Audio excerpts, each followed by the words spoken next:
দুনিয়াতে উত্তম আদর্শ নিয়ে আসছেন। নবীর উত্তম আদর্শের মালাটা গলায় লাগাইয়া ওমরের মতো বান্দা এতটা দামি হয়ে গেলেন, দুনিয়াতেই জান্নাতের সুসংবাদ আল্লাহ তাকে দান করলেন। একজন ওমর না, 10 জন সাহাবা জমিনের মধ্যে জান্নাতের সুসংবাদ পেয়ে গেলেন। এরে নবীর উম্মতের দল, ওই নবীর আদর্শ আজ আমরা 1500 বছর হয়ে গেল।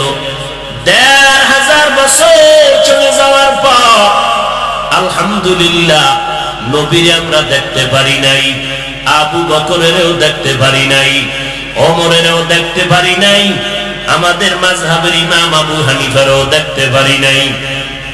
আজ এই ময়দানে টাকা দেওয়া হবে না এমন কোন এলানো হয় নাই, বরং আপনারা টাকা ভাড়া দিয়ে তারপরে এখানে আসছেন। কোনো খানাও দেওয়া হবে না, নাস্তারও ব্যবস্থা নাই, বসার মতো বিছানাটাও ভালো নাই, বালুর মধ্যে আপনারা বসে গেলেন। এই কষ্ট করে বসে আছেন, মনে হয় যেন সারা রাত বসাইয়া রাখলে কেউ ময়দান থেকে যাবে না। কেন কেন রে বাবা? এর একমাত্র কারণ আমার মদিনাওয়ালা নবীর আদর্শের আকর্ষণ, আমার মদিনার নবীর আদর্শের আকর্ষণ। আজকে নবীর সুন্নতের টুপি লাগাইলাম, দাড়ি লাগাইলাম, নবীর তরিকা আদর্শের মতো জামা পরি, পর্দা করি, হালাল খাই। ও এলাকার যুবকেরা, ও পর্দার আড়ালের আম্মা জানেরা, ও বৃদ্ধ বাবাজি, কয়দিন আর দুনিয়ায় বাহাদুরি করবা? মদিনার নবীর উত্তম আদর্শ পালন করো।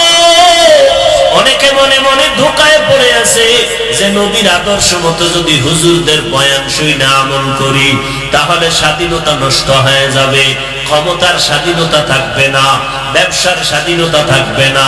আপনাদের বিবেক নামের আদালতকে একটু প্রশ্ন রেখে যাই রে বাবা, একটু নজর করে তাকায় দেখেন, আপনারা যারা নবীর তরিকা মতে নামাজ নাই, রোজা নাই, পর্দা নাই, আমরা যারা নবীর তরিকায় পর্দা করি, হালাল খাই, আল্লাহওয়ালার সোহবতে যাই, জিকির করি, নামাজ পড়ি, বলেন আমাদের থেকে আপনারা নবীর তরিকা বাদ দেওয়ার কারণে কি পরিমাণ সম্মানে আর শান্তিতে আছেন?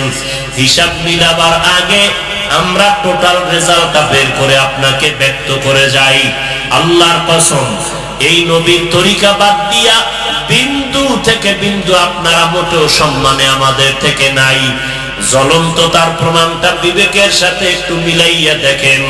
আপনারা নবীর তরিকা বাদ দিয়া যেমন 3 বেলা খানা খান, আলহামদুলিল্লাহ আমরা নবীর তরিকা ঠিক রাখার পরও 3 বেলা খাই, বরং তুলনামূলক আমরা পিওর খানা খাই, আরো বেশি খাই। কথা ঠিক নেই? আরো পিওর খানা খাই। ওয়াজে গেল খানা পিওর, কোনো ভেজাল ফল নাই, ভেজাল কোনো খানা নাই। কোরআনওয়ালারা যেখানে যায় সেখানে আরামের খানা, কোনো ভেজাল নাই। আবার কেউ দুশ্মনী কইরা যদি ভেজাল দেয়, কোরআনওয়ালারা কোরআনের আয়াত কইরা দম দেয়, ভেজালওয়ালাও ভেজাল মুক্ত হয়ে যায়। 3 বেলা খাই, 1। 2 নাম্বার, আপনারা নবীর তরিকা বাদ দিয়া যেমন রাতের বেলা ঘুমান, আলহামদুলিল্লাহ আমরাও রাতের বেলা ঘুমাই। আপনারা নবীর তরিকা বাদ দিয়া যেমন ব্যবসা করেন, চাকরি করেন, আলহামদুলিল্লাহ আমরাও ব্যবসা করি, চাকরি করি। আপনারা নবীর তরিকা বাদ দিয়া যেমন স্বাধীনভাবে দেশ বিদেশে ঘুরেন, আমরাও নবীর তরিকা ঠিক রাখিও দেশ বিদেশে ঘুরি, সফর করি।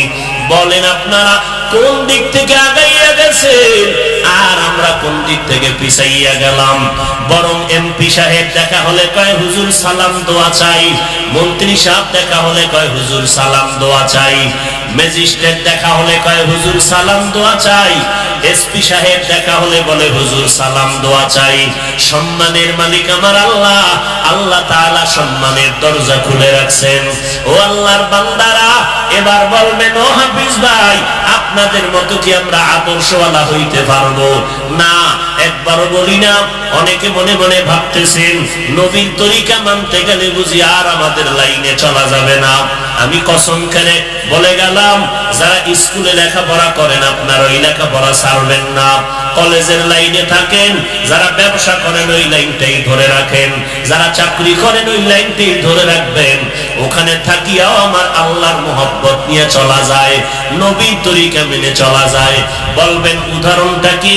আপনি চোখটা ঘুরাইয়া ডানে বামে তাকায় দেখেন, আমাদের মতো মোল্লা মাওলানার হুজুর না, আপনাদের মতো জেনারেল লাইনের লেখাপড়া করনেওয়ালা সাধারণ মুসলমান, আপনাদের মতো বান্দা, স্কুলে পড়ে কলেজে পড়ে 5 বেলার নামাজি যুবক যুবতী ছাত্র ছাত্রী আছে না নাই? বিবেকটাকে জিজ্ঞেস করেন, আপনি কেন পারবেন না? আপনার আমার মতো যুবক, আপনার আমার মতো বান্দা, নজর করে দেখেন, র্যাব আর্মি পুলিশ বিডিআরের চাকরি করে দাড়িওয়ালা 5 বেলার নামাজির অভাব নাই। আপনার বিবেকটাকে জিজ্ঞাসা করেন, আপনি কেন পারবেন না? আপনার আমার মতো বান্দা চাকরি করে, ব্যবসা করে, কোটি টাকার মালিক, হালাল খায় হারাম খায় না, নামাজির অভাব নাই। আপনার আমার মতো বান্দা ড্রাইভারি করে, গাড়ি চালায়, নামাজ ছাড়ে না, অভাব নাই। বলেন আপনি কেন পারবেন না? আপনার আমার মতো বহু বান্দা শ্রমিকের কাজ করে, নদীর মধ্যে মাছ ধরে, কৃষি কাজ করে, এক বেলার নামাজও বাদ দেয় না। আপনি কেন পারবেন না? সব কথার রেজাল্ট কি? আসলে আপনার কপালের উপরে আল্লাহ পাক বেজার, মা বাবার নাহাজানি বদদোয়া লেগে গেছে।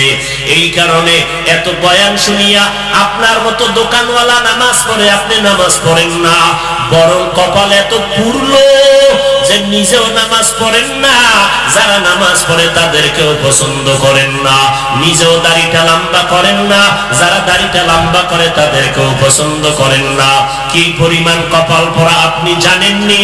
নিজেও পর্দা করেন না, যারা পর্দা করে তাদেরকেও পছন্দ করেন না, নিজে জিকির করেন না, যারা আল্লাহর জিকির করে তাদেরকেও পছন্দ করেন না, নিজেও মদিনাওয়ালার পাগড়ি পরেন না, যারা নবীর তরিকায় পাগড়ি পরে তাদেরকেও পছন্দ করেন না, নিজেও মোনাজাতে কান্না করেন না, যারা চোখের পানি ছেড়ে কান্না করে, এত বড় কপাল পোড়া যে তাদেরকেও পছন্দ করেন না। এরা শুধু কপাল পোড়া না, এরা জগতের নিকৃষ্ট কপাল পোড়া। এই রকম হতভাগা কপাল পোড়া চূড়ান্ত বেহায়া বেলাজা আছে না নাই? আরে নিজে নামাজ পড়ে না সেটা ভিন্ন কথা, আর একজনে নামাজ পড়ে, উচিত ছিল তার থেকে দোয়া নেওয়া, সে দোয়া তো নেই না, বরং বিরোধিতা করে। কি এত নামাজ পড়ে হবে কি? এত টুপি মাথায় দিয়ে হবে কি? হবে কি? তোরে কবর দিবে, তোরে মাটি দেওয়া লাগবে না রে বেঈমান। এত কোরআন পড়ে হবে কি? এত ওয়াজ মাহফিল দিয়ে হবে কি? এত নবীর সুন্নাত মেনে হবে কি? তোরে মাটি দিতে হতে হবে টুপিওয়ালা, নাইলে তোর তো কুত্তার মতো মরতে হবে। যদি ওলামায়ে কেরাম টুপিওয়ালা নামাজি না থাকে, তোর তো কুত্তার মতো দাফন করে দিবে। তোরে জানাজা বরাবর কাউকে খুঁজে পাবি না। ওয়াজ মাহফিল কোরআনের এই খেদমতের মাধ্যমে কিছু মানুষ তৈরি হয়, এই মানুষগুলো মানুষকে মানুষ বানাইয়া কবরে রাখবে। লাকাদ কানা লাকুম ফি রাসূলিল্লাহি উসওয়াতুন হাসানাহ, আমার নবীর উত্তম আদর্শের মালাটা গলায় লাগাও রে মুমিন। কয়দিন আর যৌবনের বাহাদুরি করবি? এই জমিনে যৌবনের বাহাদুরি করতে গিয়া বেশ্যা তাসলিমা বাংলাদেশে থাকতে পারে নাই। যৌবনের বাহাদুরি করেছিল। আল্লাহ বলে জালেম কেন? এক পুরুষে 4 বিয়ে করবে, এক মহিলা কেন পারবে না? দেখেন না সোনার বাংলাদেশ রূপায় পরিণত হয়ে যাইতেছে। মাইয়ারা রাস্তায় স্লোগান দেয়, আমগো ল্যাংটা থাকার স্বাধীনতা দাও। নাউজুবিল্লাহ আসে না? ওদেরকে জুতা পেটা করা দরকার। তুই ল্যাংটা থাকবি না কেমনে থাকবি? এটার লাগে আবার রাস্তায় দাবি জানানোর দরকার কি? তুই তোর ঘরের মধ্যে যায় তুই হইয়া থাক, তোর দেখবে কে? উদ্দেশ্য কি আসলে জানেন? উদ্দেশ্য বেঈমানের গোষ্ঠীর দেশের মধ্যে একটা হট্টগোল লাগাইয়া রাখা। তার মানে ওরা একটু মলম লাগাইবে আর হুজুরেরা আন্দোলনে নামবে। বুঝেন না? হুজুর গো শান্তিতে একটু খাইতে দিবে না, ঘুমাইতে দিবে না, হুজুরেরা আল্লাহ বিল্লাহ করবে, দোয়া করবে, নামাজ পড়বে, এটা দিবে না শান্তিতে। ওই নাস্তিকদের মাথা গরম, নাহলে দরকার আছে হুজুর বলিষ্টি করা। কই আমরা তো কোনোদিন হিন্দুদের বিরুদ্ধে বয়ান করি না, খ্রিস্টানের বিরুদ্ধে বয়ান করি না। আরে আমরা মুসলমানদের ঠিক করতে পারি না, বেদিনের বিরুদ্ধে বয়ান করবো কখন? এরপরে ওরা কেন আমাদের পিছনে এত চুলখানি? কারণ কি? ওরা চায় যে শান্ত দেশকে অশান্ত করে রাখবে। আন্দোলন, হুজুরেরা রাস্তায় নামবে, মিছিল মিটিং করবে, গরম গরম ভাব যেন সবসময় লেগে থাকে ফিতনা। এই জন্য কোনো কথা নাই, উল্টা পাল্টা একটা স্লোগান দিয়া উম্মতের মাঝে বিভ্রান্ত ছড়ায় দিবে। আমরা হিন্দুদের বিরুদ্ধে যদি দুইটা বয়ান করি উপায় আছে, অথচ মুসলমানের বিরুদ্ধে কি পরিমাণ বিশুদ্ধা করে আমার সমাজে। আল্লাহ হেদায়েত দান করুন। আরো জোরে বলেন। পোশাক পরবে, এটার জন্য আলাদা স্বাধীনতা লাগবে। কেমন দুনিয়া! বাবায় মেয়েরে যদি কয় ওড়না পর, আর মেয়ে যদি কয় আমি পারবো না, বাবায় জোর করলে বিপদ। বাবায় জোর করলে কেমন দুনিয়াতে বসবাস করতেছি। আল্লাহ হেদায়েত দান করুন। আরো জোরে কর। এই ওয়াজ মাহফিল না থাকলে এই জমিনের কি হালাত হইতো আল্লাহই ভালো জানে। আল্লাহ সবাইকে কবুল করেন। রাসূলের আদর্শের মতো উত্তম আদর্শ জমিনে আর নাই। দুনিয়ার সমস্ত মানুষের আদর্শ না পাক, মদিনার রাসূলের আদর্শ হলো পাক। পর্দার আড়ালের আম্মা জানেরা, আপনারা নবীদের মা, সাহাবায়ে কেরামের মা, আউলিয়ায়ে কেরামের মা, কোরআন ওয়ালাদের মা। আপনাদের এত সম্মান, এত ইজ্জত। এরে আম্মা জান, আপনারা খাদিজা রাদিয়াল্লাহু আনহার মতো নারী, ফাতেমা রাদিয়াল্লাহু আনহার মতো নারী। একজন নারী নবীর স্ত্রীর কাছে গিয়া বলে, নবীর একটু প্রশ্ন করে জিজ্ঞাসা করেন, পুরুষেরা জানাজায় যাইয়া কত সওয়াব কামাই করে, জুমার মসজিদে গিয়া জুমার দিন কত সওয়াব কামাই করে, জিহাদের ময়দানে গিয়া সওয়াব কামাই করে, আমরা নারীর দল, আমরা তো জানাজায় যাইতে পারি না, জুমায় যাইতে পারি না, জিহাদে যাইতে পারি না, আমরা তো সওয়াব কই পাই? মদিনার নবী শুইনা কয়, জানায়া দেও ও জগতের নারী, ঘরের মধ্যে থাকো, স্বামীর খেদমত করো, স্বামীর মাল হেফাজত করো, সন্তানের আদর্শওয়ালা বানাও। স্বামীর মালটা মনে কইরো না অন্যের মাল। স্বামী যেদিন থাকবে না, স্বামীর মাল মা তোমার হয়ে যাবে। এই চিন্তা যদি ঘরের মা করতা, তাহলে কোন মা স্বামীর মাল না জানাইয়া গুনাহের কাজে খরচ করতা না।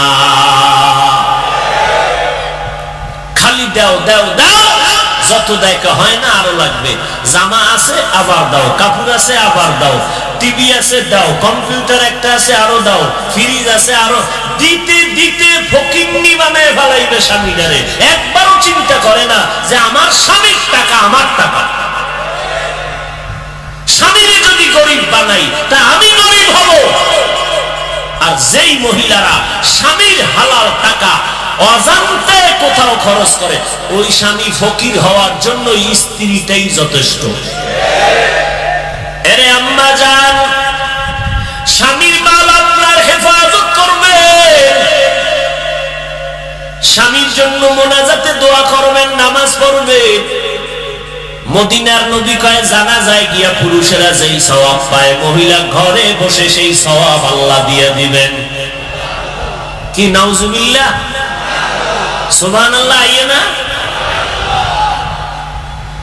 আল্লাহর নবী বলেন, পুরুষেরা জিহাদের ময়দানে গিয়া যেই সওয়াব পাবে, নারীরা ঘরের মধ্যে থাইকা সন্তান প্রসব করবে, সন্তান লালন পালন করবে, সন্তান গর্ভধারণ করবে। আর সন্তান গর্ভধারণ করার ক্ষেত্রে গিয়ে যদি সন্তান প্রসব কালে মা দুনিয়া থেকে বিদায় হয়, আল্লাহ তাআলা বলে নবী জানায় দেন আমি বিনা হিসাবে শাহাদাতের মর্যাদা দিয়া জান্নাতে দিয়া দিব। পুরুষেরা জুমার মসজিদে গিয়া নামাজ পড়িয়া যেই পরিমাণ সওয়াব কামাই করবে, আম্মা জানেরা ঘরের মধ্যে থাকিয়া ওই জায়গায় নামাজ পড়বেন অন্ধকারে নির্বদ নিরিবিল জায়গায়। জুমার মসজিদে গিয়া পুরুষেরা যেই সওয়াব পাবে আল্লাহ তাআলা আপনাদের সেই সওয়াব ঘরের মধ্যে দান করবেন। আল্লাহ যদি এত সুযোগ দেয়, একদল বেঈমান মুনাফিকেরা রাস্তায় বের হয়ে গেছে, আমগো এত সুযোগ লাগবে না, আম্মা জানদের ঘরের থেকে বাইরে নামাও। আম্মা জানদের বাইরে নামানের স্লোগান নিয়ে ময়দানে নামছে। এজন্য শুরুতেই বলেছি ওলামায়ে কেরাম আহলে হক ছাড়া বাতিলের কাছে যাবেন না, সাবধান। ওলামায়ে আহলে বাতিলরা এদেরকে চিনা বড় কঠিন। এরাও কিন্তু ময়দানে নাইমা বক্তা সাইজা আবার চিৎকার দিয়ে কয় নবীরাও ভুল করেছেন, আল্লাহ নবীদেরকে দিয়াও আল্লাহ ভুল করাইছেন। আরো আস্তে করে বলেন। এই কথা যদি কোন আলেম বলে, খোদার কসম এই আলেম হলো বাতিল। আলেম কি? নবী বলছেন দুনিয়ার মধ্যে চূড়ান্ত খারাপ হবে একদল উলামা, চূড়ান্ত খারাপ।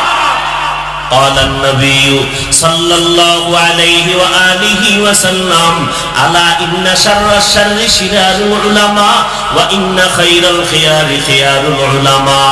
দুনিয়াতে সব থেকে খারাপ হবে একদল উলামা, আবার দুনিয়াতে সর্বোৎকৃষ্ট ভালো হবে একদল উলামা। যারা খারাপ হবে তারা বাতিল, আর যারা ভালো হবে তারা হবে উলামায়ে আহলে হক। বাতিলরা এদের সুরাত সিরাত এক, কিন্তু ময়দানে নাই না। তারা নবীর আদর্শের বিরুদ্ধে গান গাইবে আর বলবে বিতিরের নামাজ লাগবে না, কাজা নামাজ লাগবে না, নফল ইবাদত বেশি লাগবে না। এরকম বলনেওয়ালা আছে না নেই? হ্যাঁ, আল্লাহ হেদায়েত দান করুন। জুমার নামাজের আগে সুন্নাত লাগে না, এই সমস্ত কথা যারা কয় তাদের চিনে নাও, তারা বাতিল। তারা কি? উলামায়ে আহলে বাতিল থেকে সাবধান। কেমনে বুঝাই? 24 ঘন্টা মুরব্বি আল্লাহওয়ালা তাহাজ্জুদওয়ালা মুত্তাকি পরহেজগারের কমান নাই না, ঠিক রাস্তায় থাকতে পারি না। আর যারা মুরব্বি মানে না এরা কই যাবে? আমরা মুরব্বি মানতে গিয়াও সঠিক পথে থাকতে পারি না। আর যারা আল্লাহওয়ালা মানেই না এরা কোন পথে যাবে? আল্লাহই ভালো জানে। দেখেন না, ওমরে ফারুকের মতো সাহাবীকে বেদাতি ভণ্ড বলে। আরে মিয়া, এটি ইন্ডিয়ার খবর না, সোনার বাংলার তাজা খবর শুনাইতেছি। কোন দেশে আছেন খবর নাই? ওই বাতিলের গোষ্ঠীর যুবকদেরকে আকৃষ্ট করে ভার্সিটিতে যায় বেশি বেশি। কেন? আমরা হুজুরদের কাছে এই বন্ডরা একবারও আসে না, কারণ জানে হ্যাঁ না আইলি ফিরা ওর মুখোশ উন্মোচন হয়ে যাবে। এই নতুন করে একটা দল বাইরেছে, দল আহলে কোরআন। এরা বলে হাদিসও মানি না, শুধু কোরআন মানি, হাদিসে ভেজাল। আবার এক বক্তায় কয়েকদিন আগে কয় না হাদিসের থেকেও কোরআনে ভেজাল বেশি। নাউজুবিল্লাহ আসে না? কি ওয়াজ শুনবেন কন্ত? এখন আমি এটি বললে বলবেন আমি হিংসা করি না। আমার নবীরে গালি দিবা, কোরআন নিয়ে কথা বলবা, আমি বসে বসে আঙ্গুল চুষবো। তোমাকে সাইজ না করা পর্যন্ত মরণের বিছনায় যাব না। এটা ঈমানের দায়িত্ব। ভণ্ডদের বিরুদ্ধে কথা বলা ঈমানি দায়িত্ব। এটা হিংসা। রাসূল বাতিলের বিরুদ্ধে কথা বলেন নাই, ভণ্ডদের বিরুদ্ধে রাসূল বলেন নাই।